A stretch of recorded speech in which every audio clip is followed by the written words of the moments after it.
Glendon Cameron with another episode of How to Make a Living Without a Job. Someone said, hey Glendon, why don't you give advice on how to do X, Y to the Z? And I responded to the person with a playlist of 500 videos that do just that. Then it hit me, and it gave me inspiration for this video. Why people aren't successful is they don't know how to fucking think, nor research, nor quantify information. Because I looked at that. So many people will ask questions that if they hit Google and spent 30 seconds, they would have the answer. But I thought about it, and I was like, okay, everybody that does this isn't a dumbass. It can't be. What's really going on? Then it hit me. Conditioning. Mental conditioning. You have been mentally conditioned to be a follower. That's why you're always asking questions. This is extremely prevalent in the black community. That's why so many black folks need a father figure or a mother figure, because they don't trust their own abilities. They need that guidance, even if they are smarter and more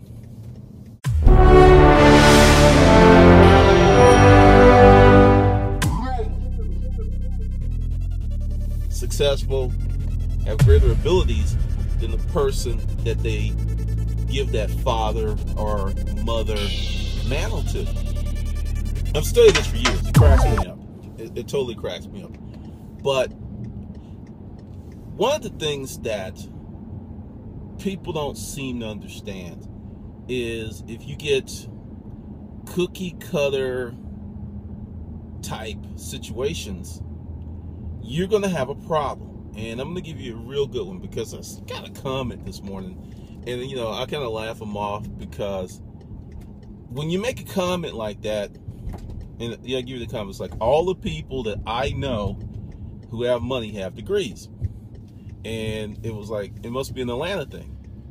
I haven't looked because I'm driving, but I guarantee you, if you do the national rate on the number of people with degrees and the number of people who don't, it's probably going to be like 68% of the people in this country don't have a degree. And out of that group that does have a degree, you do a simple Google search. I have 1 degree, 2 degrees, 3 degrees, and I'm broke. So I thought about that, and I was like, this is a serious conversation. That there are people that have degrees. And, you know, I'll say it again, and I'll be really, really clear. To go into $100,000 worth of student loan debt for a degree that cannot earn you any money is fucking stupid and fucking foolish. You know, people like to give what I call exceptional situations. If your dad owns the company, he pays for you to go to school to come back and work for the company, you were never a part of the conversation to begin with. Whether you went to school or not, you were going to be okay. See, that's the thing that cracks me up. Someone like a Donald Trump, who started with $33 million in the 1970s, and for those of you who are a little slow, that's the equivalent of $1 billion today. He started with $1 billion. He started with $1 billion. It's kind of hard to go wrong when you start with that much money. And he almost did. But going back to the conditioning, going back to the fact that people are conditioned to not think. Take this thing that happens all the time. Say someone has a degree, liberal arts degree, it gives you a lot of knowledge about a lot of stuff. You can be a very interesting person to talk to. But what can these people do? Because what has happened is that potential, we're going to hire you based on potential. And some companies still do it, most don't, because they can't afford to. They never really could afford to, but because they were propped up, they did so anyway. Now it's like, hey, you can't contribute. You can't come in and make a difference immediately. We're not going to hire you. You're seeing this on all levels. Take the quarterback position in the NFL. Used to be a guy who would get drafted. They give him 3 to 5 years to mature. Not anymore. Look at the number of guys that were playing college ball last year or 2 years ago who are starters in the NFL right now. It's like 30, 40%. Think about it. 30 to 40% of the starters in the NFL were in college 2 years ago playing ball. Just to give you an example, that most organizations, whether it's football, NFL, you have to come in and produce. You have to come in and to produce. So if you're getting a degree, basket weaving, 104, and you go apply for that job and they say, hey, we don't need any basket weavers. We need critical thinkers. We need mathematicians. We need scientists. We need doctors. You don't have any of that? Psh, and off with your head. And close the door behind you and clean up the blood before you go. So I'm going to give you some insight. Now, I don't have a degree, but I have some critical thinking skills. And this is something that I saw happening because one year I did work for the census, and it was very intriguing because I learned a lot. This is the problem in the United States of America right now. Even with, 67% of the people not having degrees and 30%, 28, 20, something. I don't know the exact number. The number of jobs that require a degree are shrinking in proportion to the number of people being born every day. What that means is we're making people faster than we're making jobs that pay that kind of money. People are not going to stop fucking because the birth rate is still going up, even though there's a large segment of American society, women aren't having babies, they're not getting married. Well, Hispanics, Asians, blacks, still fucking and having a lot of kids. So the population is still growing. Another thing, and this was a problem when I worked for the census, because that's one of the reasons they do the census, to allocate resources per state. Like, if you don't answer the census form, you could be costing your state money. That's how a lot of this stuff's allocated. So you got all these people screwing. Then the job, let's give it a sweet spot.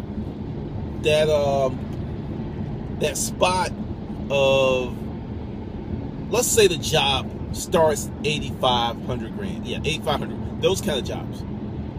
Those are the jobs that allow one person to work and with proper budgeting raise a family. Those jobs are not plentiful when you compare and contrast to the number of people we have in our population. They're very, very few. Now, here's the insidious part. They're going to disappear faster than any other category of jobs. Why? Automation, disruptive technology. That's what's happening. So even if you are currently right now in school preparing for a job, say you did all the right stuff, say you did the research, say the job market was looking great, the outlook from the U.S. Department of Labor was saying that this field was going to grow wildly, then some smart cookie in his mama's basement comes up with a piece of technology, something, and it goes into the marketplace, and within 5 years eliminates 40 to 50% of those jobs.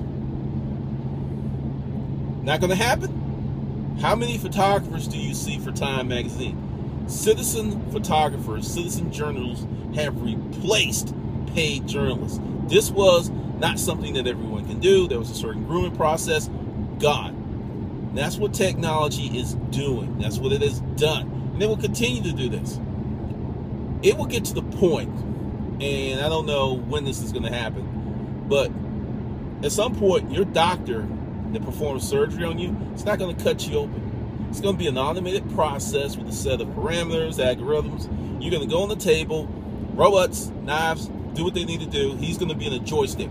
He will not even have to be in the operating room. He wouldn't even have to be in the state. He could be in another country and operate on you.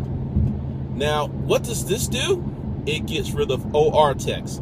There'll be people in there because there's going to have to be something there in case of system failure or something. There will have to be people there. But when we get to that level, OR techs, operating room nurses, very, very highly paid specialists, they will be disrupted.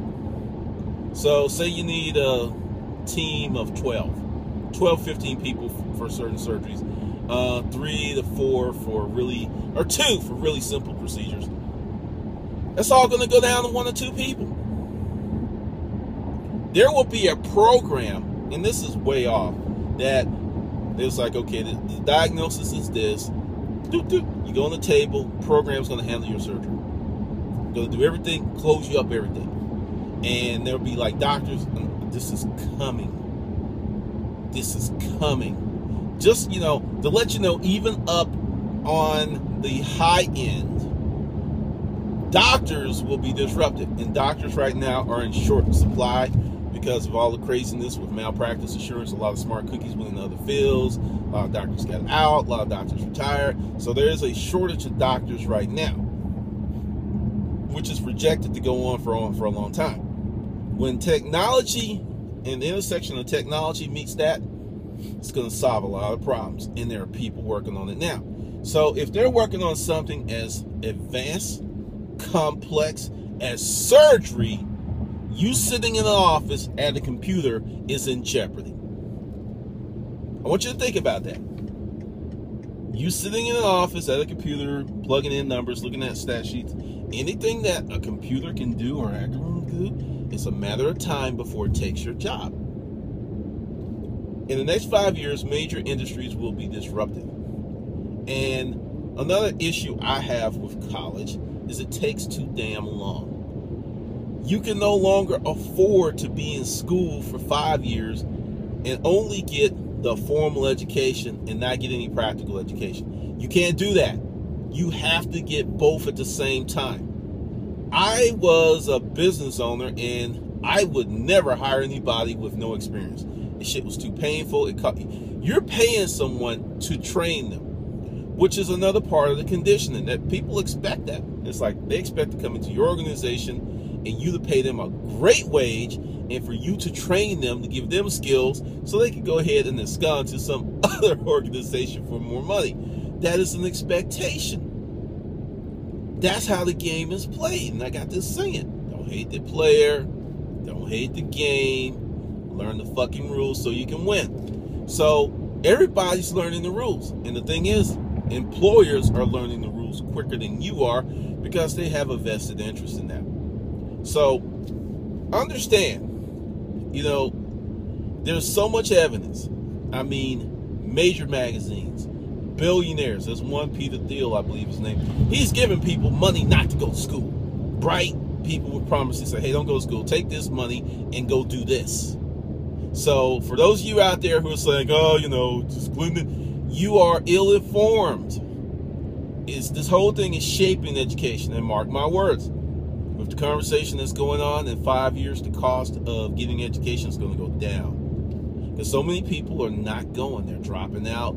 Student loan problems.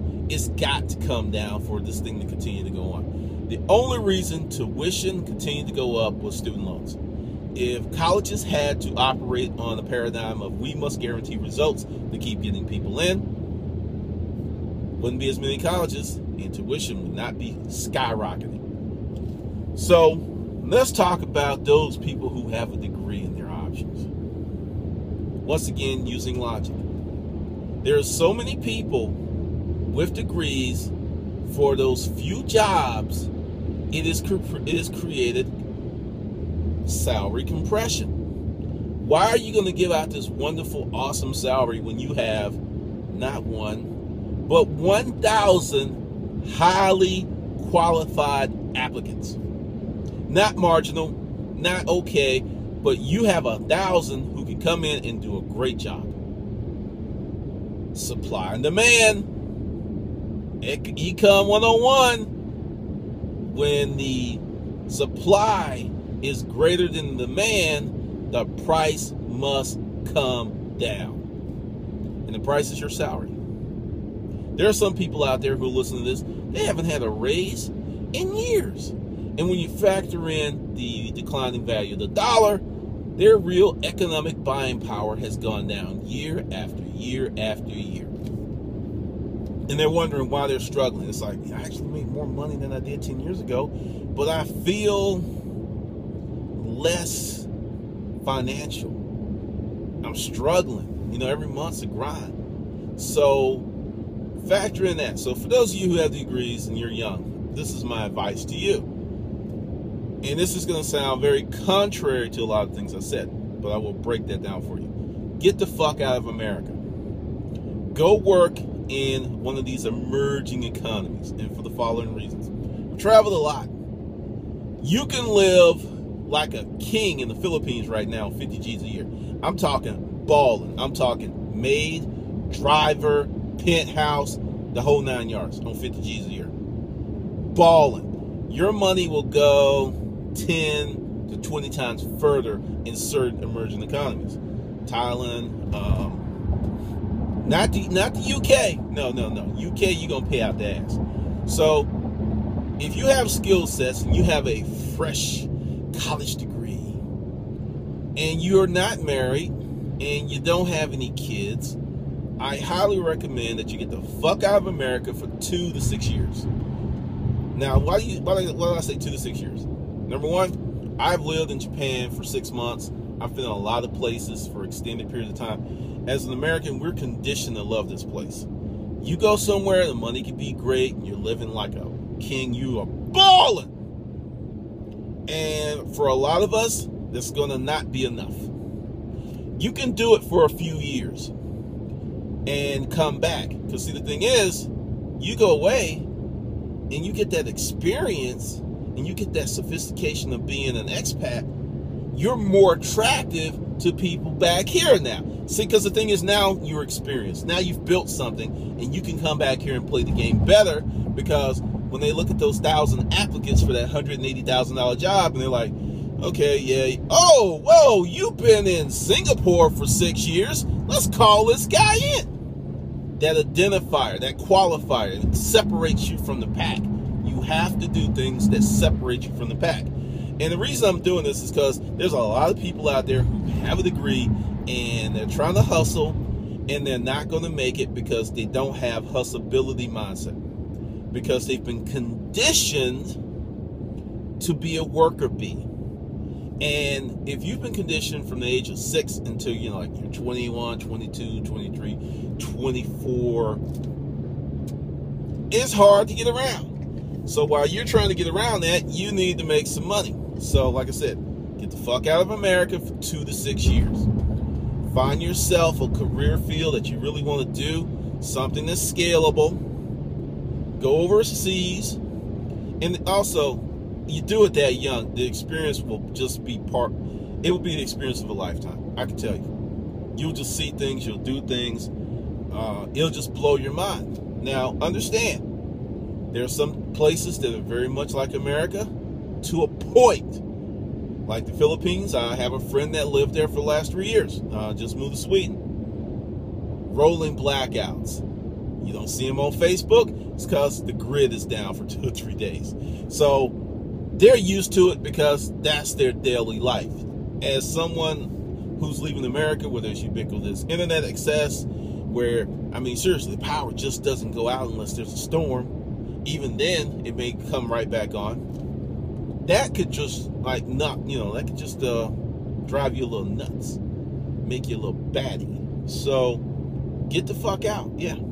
Tell dear old dad, dear old mom, hey, I'm going to do this. Start searching international job bulletin boards and go out right now today, if you don't have one, and get a passport.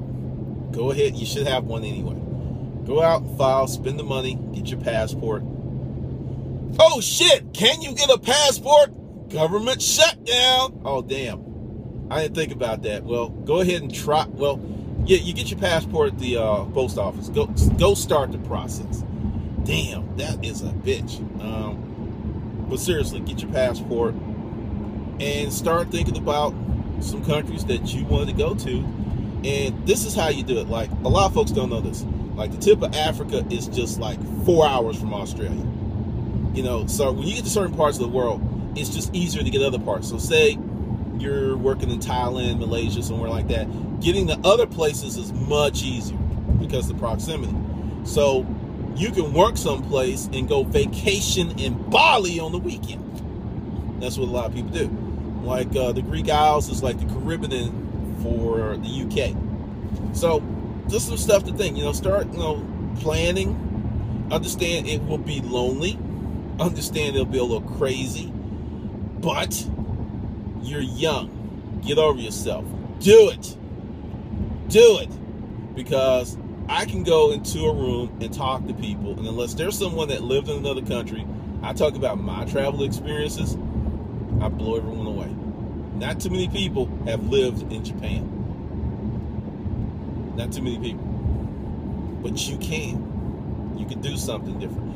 And also understand, if you do not go to an emerging, let me say emerging, this is a place where the grid may go down because it's emerging. If you go to a place that's not emerging, understand you're going to have the same problems that you have here.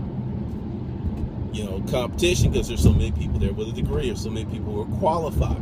That's the reason. Like, I mean, look, in Europe the last few years, there have been revolts and uprisings in the street because things have changed so much there. So understand, get the fuck out, get a game plan, and have an entry plan. Once you get that experience, don't disconnect. Stay abreast of what's going on here, and stack your cash.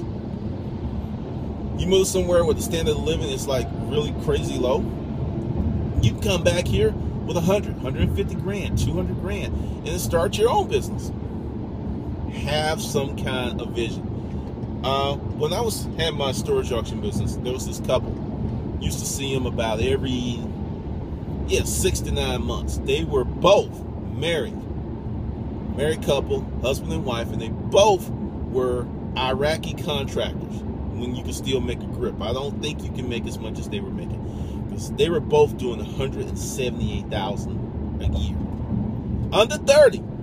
And they would come in and they get stuff, and what they were doing was they go over there. They had a 5-year plan. They should be back now, and they were making that money, and they would come back every 6 to 9 months and buy one or two houses, cash money. And his goal was, it's like, we do this for 5 years, and we're gonna have, 20 to 30 homes bought, paid for cash. That's our retirement. So for 5 years, husband and wife, and I give them mad credit, mad props for having that kind of forward thinking, because they set themselves up for the rest of their lives for 5 years. 5 years will enable them to live like most of the people they know will never live, because they worked overseas for 5 years. So that's what I'm saying. 2 to 5 years, emerging economy. It's not going to be glorious. There'll be some fun. There'll be some bullshit. But go! Get your ass out of here. And then, this is another reason that I'm so appreciative of America. I've been to other places. You go to other places, and these things that you take for granted will become stark realities. Like, when you flip the light switch on and the lights come on. you take that stuff for granted. It's not like that all over the world. It's not like that. So get your game plan and, just do it. Go somewhere and do it. Because the thing is, in this new economy, you're going to have to be different than the next guy. Not kind of, sort of, not just marginally different. You will have to be different, unique, with skill sets. Because that's just how tight the competition is.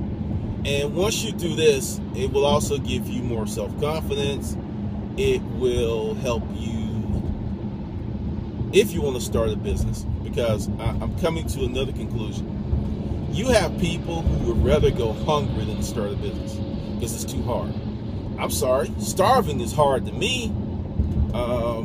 Being homeless is hard to me.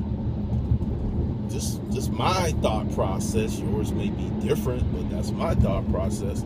So, just really learn to think, because information that I just gave you in this video, right, is freely available anywhere on the internet that anyone wants to look at it. But due to the mental conditioning, your mind's aperture is closed. That light that's wrapped up in that knowledge, you can't see it because your aperture is it's squeezed tightly shut because of the conditioning. You cannot even phantom some of the stuff I'm telling you. That's why I don't really get into it with people on comments anymore, because if you give me your opinion, which is your right, but I know it to be factually false, to me that makes you a dumbass. Because you could have easily found out that information, and a lot of people who leave crazy opinions, they just do it to get a rise. And when I ignore them, they're like really pissed off, because it's like, you didn't come after me. So understand, the conditioning is deep. You really, really are going to have to learn how to become a critical thinker, how to really put together information, and how to look at stuff. Because I put out a video about eBay a few months ago, and I also said some stuff that they were going to do it again. And the thing is, the reason they're going to do it again, eBay does not need as many sellers as they have. Now I know you're going, whoa, whoa, whoa, whoa, whoa. The more sellers they have, the more money they make. Nope. The pool is diluted. You have people undercutting each other. You have people providing poor customer service because they're so desperate to make a sale, to make a buck, that they're doing stuff that they shouldn't be doing, which dilutes and makes the customer's buying experience. And understand, all the bidders on eBay are eBay's customers. They're not yours. So it's really in their best interest to get rid of many small sellers as possible. Because as a large company, even if you're operating on small margins, you just have more resources to provide the better customer experience. And I'm not trying to knock small sellers. I'm just telling you how eBay's thinking. They don't need you. You are a nuisance. So what if you pay $400 a month in eBay fees? They got people paying 30 grand. They rather take 10 of them versus, 100 of you. Easy. So that's another reason the ranks are thinning. And they will continue to thin. The period of time where eBay was that wonderful, second business or main business, that's over. It is over. You talk to anyone with years and years of eBay experience at a high level, 100,000, 50,000 to 100,000 a month or more, they're walking away. And if eBay was that great, why are they walking away? People don't walk away from money; they walk away from problems. And eBay has a big problem. So understand, you still can use it. You can still make a little money. You can kind of stay under the radar. And that's even another reason that you need to have multiple income streams. And a lot of people don't really get that, because when you're doing something and you're doing it well, you learn to love it. You look forward to doing it because you understand it. And you have a high degree of confidence in that stuff. So I understand why when you start this, it's very hard for you to let it go. But you definitely have to understand. You're going to have to be a much critical thinker. Now, I've been meaning to do this video for a long time. And, because, someone's like, you're so arrogant, you're not humble. I'm going to show you exactly why I'm the way I am. I'm going to show you to that neighborhood that I used to live in when I was going through all that shit. Because, I haven't come over here in a long time. This used to be my repository for, when shit was going bad in my life, or so I thought. I would just come over here and sit outside the house. And like, you used to live in that fucking room, dude. Shit ain't that bad. And, I haven't come here in a long time. I think I brought some, I did bring someone to look at it, actually this year. But for just coming for renewing faith, changing perspective, hadn't happened in a long time. So I'm going to show you what I used to live in. I'm not going to the house. I don't even know if it's still a boarding house. I don't know what the fuck it is. But when you hit the bricks, and this is why I'm telling people, get the fuck out of America and go away so you can come back and really appreciate this country for what it is. You develop an inner resolve that carries forward in many different areas of your life. so many different areas of your life that it will make a difference. But when you are comfortable and you're whining and you're bitching and you're miserable, your perspective is just too narrow. It's too tight. Because when you've gone through shit, you can find joy on a happy, sunny, wonderful day. It's like, wow, the sun's out and life is good. But if you are always complaining, always looking at something negative, you haven't had enough bad experiences to shape your perspective. And that's just my opinion. Someone's like going to lose their mind. No, he said that. Right now my life sucks. I'm living at home with my mama and dad. I had breakfast this morning that mom made. Bitch. See, that kind of shit right there, that just drives me crazy. When you have those kind of resources that people will actually take you in, feed your musty ass, and you're still worthless, I don't really have a lot of respect for you. I really don't. Because I had an opportunity to go back home and live with my mom, and I said, hell no. Not doing that shit. Because another thing that happens is your habits define you. What you habitually do is what you will continue to do unless you kind of break, behavior patterns. So understand, in this new economy, going out to get more education to compete with other people who are going out to get more education, you reach a point of diminishing returns and smaller paychecks. That's what's happening. Now, I'm able to figure this shit out. But there are people who, right now, someone right now, they're online, they're filling out paperwork for the student loans, they're doing all this stuff, and they're going to take that jump. They're going to get that degree. They're going to take time away from their family, which, if it works out, is worth it. I will say that. And then 4 or 5 years later, they're like, what the fuck did I do? Because I'm not really making any headway. I am not doing well. I can't figure this out. I have more education because the educational indoctrination complex says if you have a degree, if you get more education, you should be okay. Reality, life is like, that shit's not true. Because, come on, say it with me. Say it with me. Come on. Because there's too many people with degrees, so the value of having a degree for limited jobs in the United States of America makes a degree not a big qualifier. Some companies, you just need that to get in the door for a $20,000 to $30,000 job. Why? Because they know there's so many of you out there. Understand that. It's not about fairness. It's not even about being evil. It's just like, hey, that's how the system is, and I can play that game very well. Why would you give someone a $100,000 salary when you can get that same person in the same job performance for $30,000? You own the company. Would you do that? It's like, I'm going to go out and I'm going to give everybody who works here is going to make $100,000, even if they are folding paper clips. Some people did that, and they're out of the business now.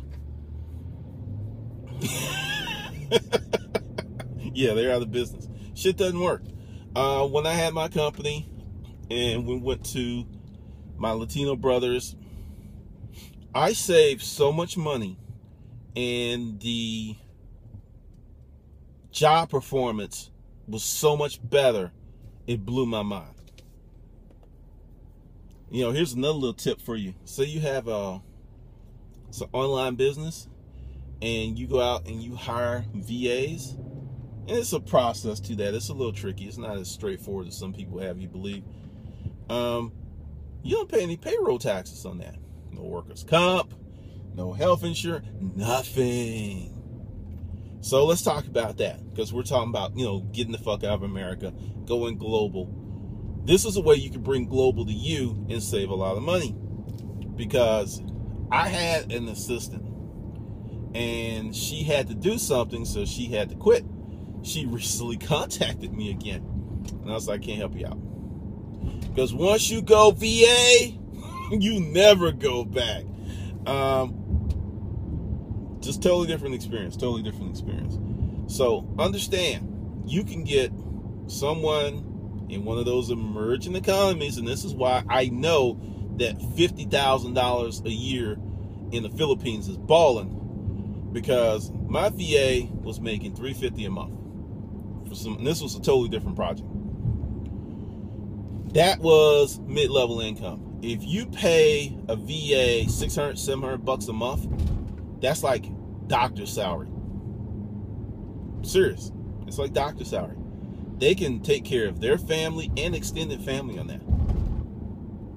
Yeah. So imagine if you're over there as an expat and you're making 50, 60, if you're making 100 grand, you are living like you're living like the mega wealthy on the 100 G's.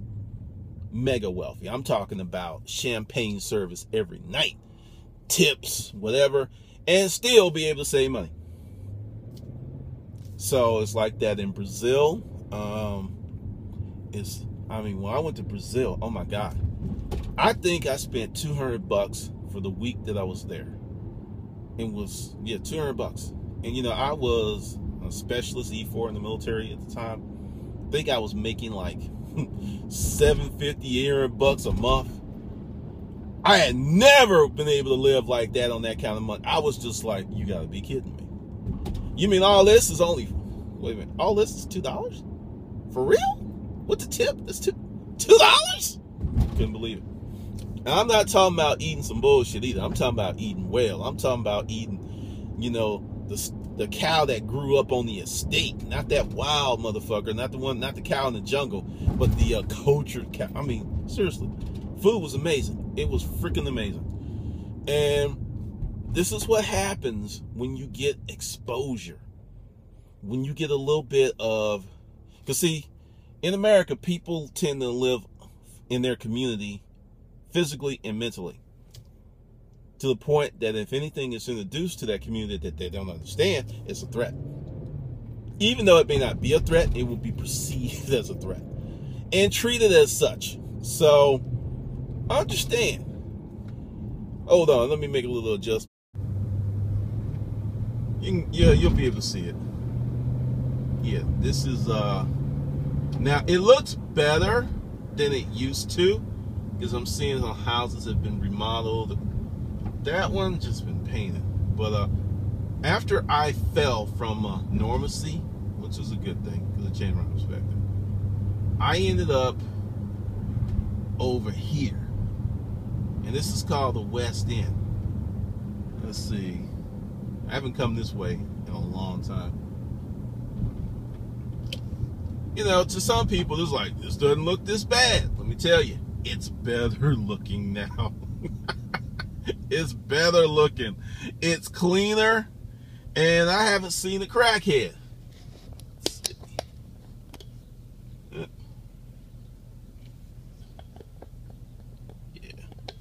that's a little bit better. It's cleaner, no crackheads.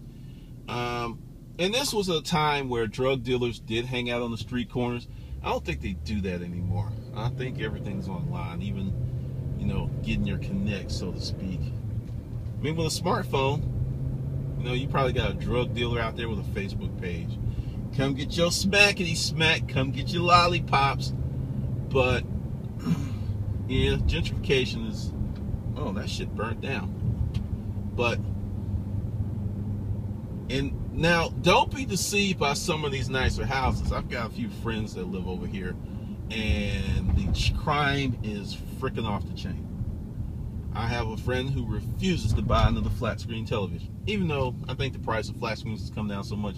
I don't know if they're still stealing them like they used to. Don't know what the deal is with that. This little janky China, same little cafeteria, it's been here forever.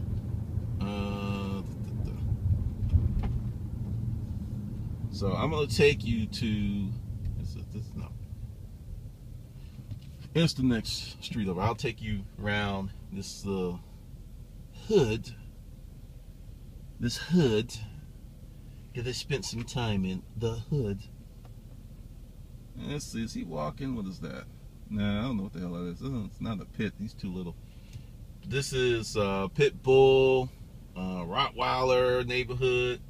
You may have some chicks with Yorkies, but this shit was crazy when I moved over here. It was fucking insane. As Kroger over here has been I mean, that Kroger was so bad at the time, and they've really cleaned it up because they had to, that you would walk in and you would smell a rancid meat. Yeah, I mean, seriously. It was deplorable at a high level. So let's see if we can make this turn and take you to what used to be the nightmare that I call my life.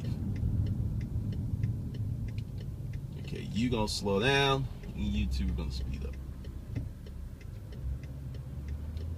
Come on. Crackhead galore used to be there. All day, every day. Crackheads used to be here. Like, at this time of day, they would be here. Let's see. Now, what's really sad is some of these houses are architecturally gorgeous, and they were just allowed to fall into the sorry state, because the place I used to live in its prime, in its heyday, it was the shit. But you know, not seeing a lot of difference. Not seeing too much of a difference here.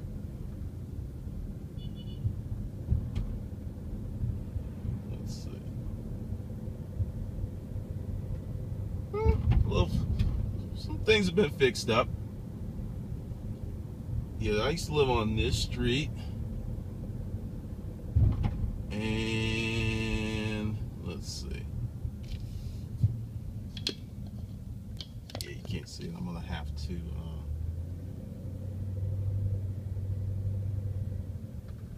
Is anybody living there? Huh? There's a garden. All right. There used to be a house here. It burnt down. I lived here when it burnt down. I actually saw it on fire because I lived across the street. Let's see. And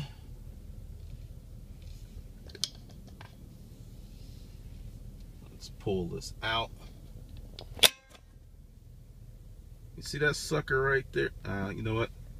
I'm just going to have to disconnect. Alright, this is, I don't know if it's still a boarding house. I'm not going to go knock on the door and mess with anybody. But right here, see those two windows? I'll walk around. You can possibly see the door. The screen's still there. That room right there, with those two windows. I used to live in there. Let me tell you something about that room. There's no fucking heat or air conditioning in there. Because it used to be part of the porch. As you can see from where the brick stops, and that's where it starts. It used to be part of the porch, and they turned it to a room. And by the fact that there's a sheet up there, I'm going to say it's still a boarding house. And this house is experiencing something. Huh. Apparently a truck hit this.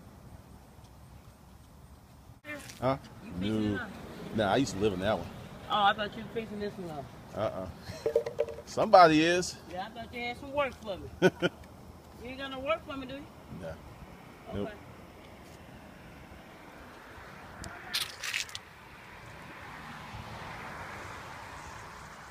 And let's see. Fixing this up. Now look, what do you see up there? You see windows, you see 1, 2 fans. So I'm gonna say chances of that being a boarding house are pretty high. Because you see the fans, and you see an air conditioning unit there. You see one up there. There used to be a family that lived in there. Now, back in the day, the guy that owned this house, he told me what he paid for it. And this was a long time ago. He paid like 18 grand for this house. And if it was restored, because it's been, it's been split up. There's all kind of crazy stuff going on. But I would say the square footage of that house is about 4,800 square feet. So if it was like really fixed up, it's probably be like a $500,000 house, even in this neighborhood, because it's so big and some of the unique features. But yeah, I used to live in that bitch.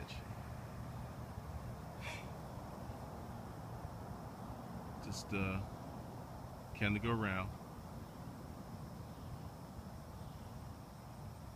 and it looks better than it used to. Let me say it again. I'm gonna get back in the vehicle and just drive around and show you.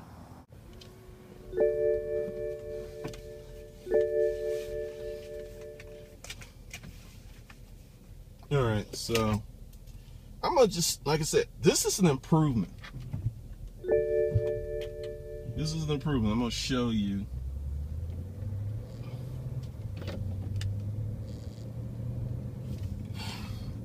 That house looks nice. Someone got shot over there.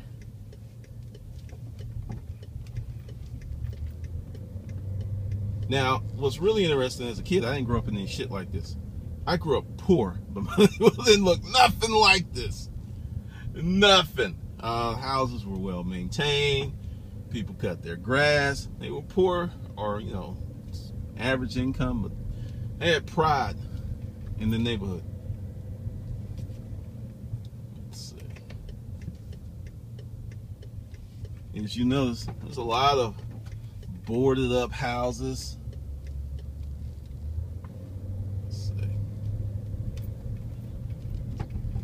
And everyone's looking at me weird, and I've just figured out why. Because I'm driving this X5 and I'm looking at houses, so they think I'm an investor. So, because everybody's staring at me that I walk, looking like, because I don't fucking belong here.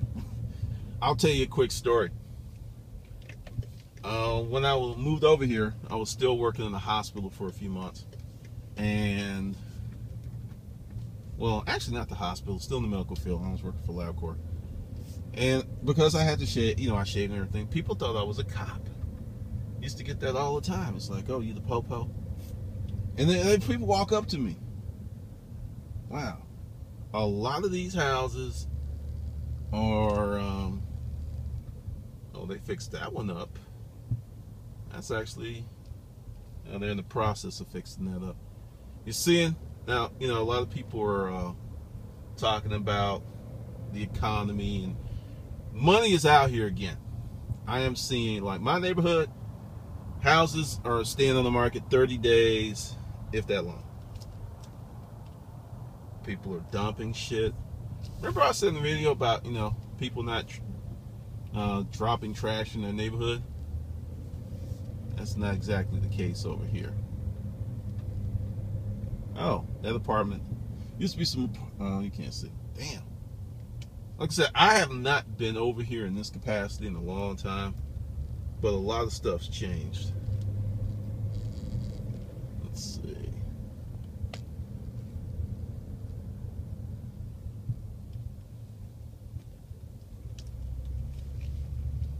Used to be a lot of craziness in this house. A lot of craziness on this side.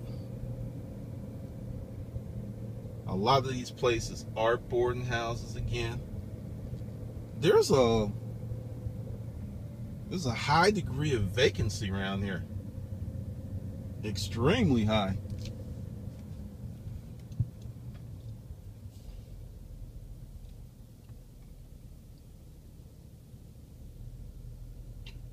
Now this place, I don't know if you can see, yeah, right there, that yellow place. I remember when the guy bought it, because it was a burnout. It didn't even have a ceiling on it. And I remember when they came in and fixed that and turned it into, I think, 4 or 5 apartments. Now, he got it dirt cheap, because I think at the time, I think he got it for like $6,000 or $7,000. I see 5 power meters, so it's 5 apartments. He probably spent maybe 20 grand total, and this is a long time ago. So he ain't making nothing but money. I am amazed at how many houses are freaking gone. Burn out. That house is gone. Huh. Well, yeah, this is what I fell into. Now, understand, this looks better than it used to. This is better now. I want you to think of Suarez of a war zone. That's what this place used to look like.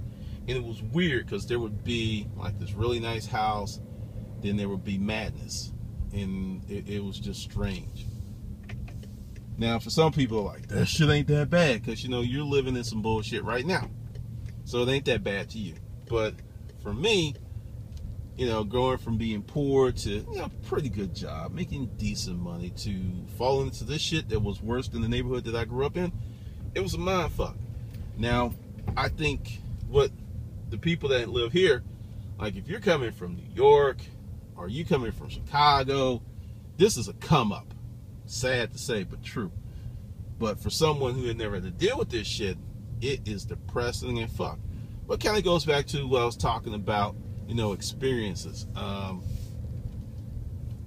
That's enough touring of the this boy, because it really hasn't changed. You know, it's cleaned up a little bit.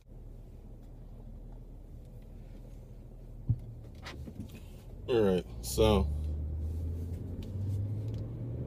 that's damn. A roof of this house is about to cave in. Damn. All right, let me get out of here before I become marginally depressed. Let's see. This would be the best way to get out of here. Now, this could be, and there's a pit bull. I knew it. Probably needed for family protection. But this could be a lovely neighborhood. It could be. But the spirit of this neighborhood is one of all kind of madness. And I don't ever think it will go back to its former glory. Just don't think that's going to happen. Because there was an incredible amount of money put over here. It came up, it went back down. It's still crazy. It's very, very crazy. But that is the crap that I used to live in. A room with no heat nor air. Was there 2 years. And that's where I just got sick and tired of shit being the same and started making some better decisions. Because at night, gunfire, fights, sirens. Not all the time, but police helicopters. I do remember there was this time we were sitting in, I think dude's name was Lamar. We were the only two that were home at the time. And there was this bam, bam, bam knock on the door. And Lamar gets up, he goes to open up the door. And it's the police. And it's not just friendly, it's not officer friendly. Dude's got his gun drawn. Got his gun all up in Lamar's grill.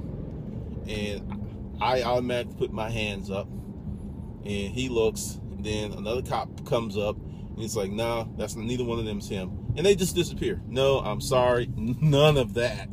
None of that. Nope. Just be glad we didn't kill you. Was pretty much how that went down. Pretty much how that went down. Be glad we did not take you out. And that is the kind of crap that frequently happened over here.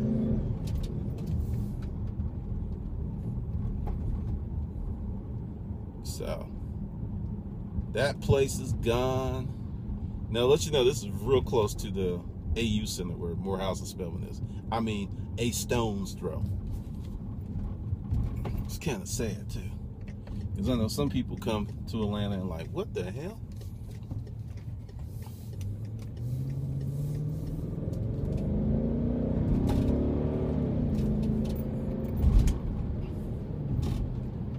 So, that is your tour of my life. Hopefully you got something out of it. Hopefully you understand where I'm coming from. I came from a circumstances not as good as many of you. So that's where I get my arrogance from, my whatever lack of humility. And also, even get a little deeper, I am not typical black person in terms of the religion thing. That's not me. It never was. Even as a kid, I was never down with that, because in my opinion, that holds people back, because it goes back to the father and mother figure. You need that, to guide you, versus you sitting down and actually thinking and coming up with solutions of your own. Because I got really pissed at someone. 2009 book came out, and it was like, you should get on your knees and thank God for making that happen. And I was pissed. I was seriously pissed, because I was like, God didn't have anything to do with this. And they were like, oh, it was one of those, like, that's what I mean. I don't talk to a lot of people about this, because talking to certain black folks, you pretty much have taken off your skin and become the devil in front of them by even saying that. Because this is another thing, going on thoughts, concrete, critical thinking. If it was like that, and I'm not going to have the argument of why so many bad things happen in the world, I'm just going to have this. If you learn how a system works, teach yourself how the system works, learn the rules, learn how to operate in that system, you will yield results. And that's what I learned. And that's one of the reasons that I'm not on the overly religious tip, because you have some people, they can't, they pray in the morning, and that's your thing. I'm just saying it's not mine.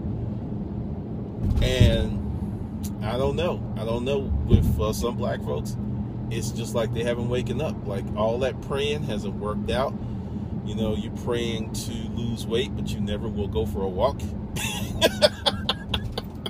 That shit cracks me up. But I just never succumbed to that. And what really personified it for me was when I left that place back there, left that room, it was because I had a plan. I came up with a plan, came up with some steps. All of the steps didn't work out flawlessly, but 85% of it did. Got me out that hellhole. I have not lived in some jacked up place like that since that time period in my life. I've never gone into some bullshit like that again. And I was reflecting the other day. I was like, wow, you left the storage auction business, started something completely new, and you supported yourself. And that's where the confidence and the arrogance, I'll call it arrogant. Hey, is arrogant? Fine, I don't care. That's where it comes from, because there are people who go through that kind of journey and they become drug addicted, alcoholics, or they commit suicide. And I've known some people who didn't go through that journey, and they really punked out on life. I look at the resilience right up to the end that my partner showed, and she was going through hell. She was still caring about other people, even though her every waking moment was full of pain. So when you look at people, and that's why I don't like whiners and people who complain and bitch. Like 2009, when someone's like, I answered 2 of their questions, and then they kept asking me questions, and I said, buy the book. And he put out in a forum, actually, Dan Dotson's Facebook page, and he's like, yeah, you asked Gunnar because he tell you to buy the book. And then I'm like, the storage auctions business is not for weak little bitches. And that was my comment to him, because there are no magic jelly beans. That just drives me nuts. You have got to get it in your fucking head that your life is yours to make what you want out of it. It is your life. It's not my life. It's not your mother's life. It's not your father's life. It is your life to make out of it what you want, which takes a high level of responsibility, a high level of self-direction. And it's hard, but it's worth it. It is worth it. Because I ask you this question. How do you want to live your days? I mean, seriously, how do you want to live your days? Because you have choice in that matter. You have choice in that matter. All day long, every day, you have choice. The decisions you make today are going to affect your tomorrows. And hold on, I need to get away from these people who are driving like Miss Daisy, but they look to be like 18. So ask yourself, really ask yourself, how do you want to live your days?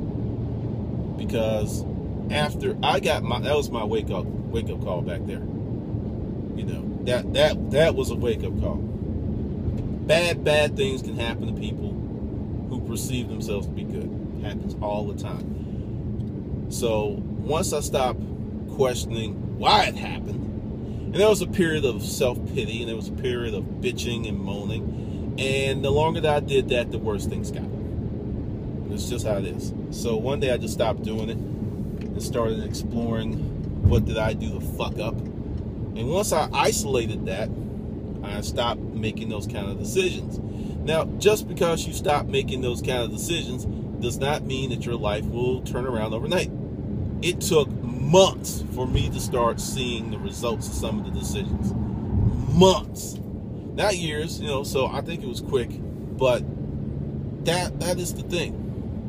Because if you are in the United States of America right now, understand, if you can't figure this shit out here, you can't figure it out nowhere else in the world. Because of so many resources that are just given to you. YouTube. You don't even have to have a computer anymore. You can do all this shit on your phone or tablet. You understand how powerful that is? And many people just don't take advantage. They're just like, hey, you know, I'm waiting on someone to come help me. I'm waiting on Superman, Spider-Man, Batman. I'm waiting for that Cape Crusader to come in my life and make everything okay, to help me out, to smooth my ills, to make me feel better about myself. Keep waiting. Superman ain't showing up. Kryptonite took his ass out a long time ago. And that's the thing. And that's what I talk about. You know, now black folks are not the only ones guilty of this, needing the father, the mother figure, because you hear it all the time. You know, the spiritual father, or my father. At some point, you have got to fucking grow up and become the man or the woman. At some point, you have to. And some people, you can't do it. I know someone, I hope her parents make it a long time, because she's going to be lost if something happens to them. And, you know, there's being close and there's being dependent. So just something for you to chew on, some things for you to think about. Hopefully you got some benefit from this video. All right, this is Glendon Cameron, and I will see you on the good side.